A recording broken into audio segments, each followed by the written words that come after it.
80களின் இறுதியில் அலகாபாத்தில் ஒரு கிராமத்தில் வாழும் விவசாயியின் மகன் தீபக் அமைச்சர் ஷங்கர் சிங்கின் மேடை பேச்சைக் கேட்டு அவரை முன்மாதிரியாக எடுத்துக் கொள்கிறார். இந்த சூழலில் அமைச்சர் ஷங்கர் சிங்கின் ஆளான லங்தா தீபக்கின் தந்தை ராஜேந்திரகுப்தாவின் பயிர்களை உழுது நாசப்படுகிறார்.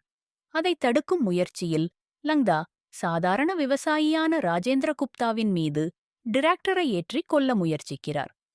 லங்தா அமைச்சருக்காக வேலை பார்க்கிறார் என்பதை அறியும் தீபக் ஆவேசமாக அவரிடம் சென்று நியாயம் கேட்கிறார். ஆனால் அமைச்சரோ தீபக்கை பார்த்து, முடிந்தால் அவனை கொன்னுட்டு வந்து என்கிட்ட பேசு என சவால் விட வெகுண்டெழுந்து செல்கிறார் தீபக். அன்று இரவே கொடூரமாக பொதுவெளியில் லங்தாவை அடித்துக் கொள்கிறார் தீபக். அன்றிலிருந்து தீபக் தனது பெயரை மாலிக் என்ற பட்டமாக சூட்டிக்கொண்டு நில உரிமையாளர்களை எதிர்க்கும் தலைவனாக மாற தீபக் களமிறங்குகிறார். அதன் பின்னர் அவரது வாழ்க்கையில் என்னென்ன மாற்றங்கள் ஏற்பட்டன? அதிகார வர்க்கத்தை அவர் எப்படி ஆட்டிப்படைத்தார் என்பதே மாலிக் படத்தின் மீதிக்கதை.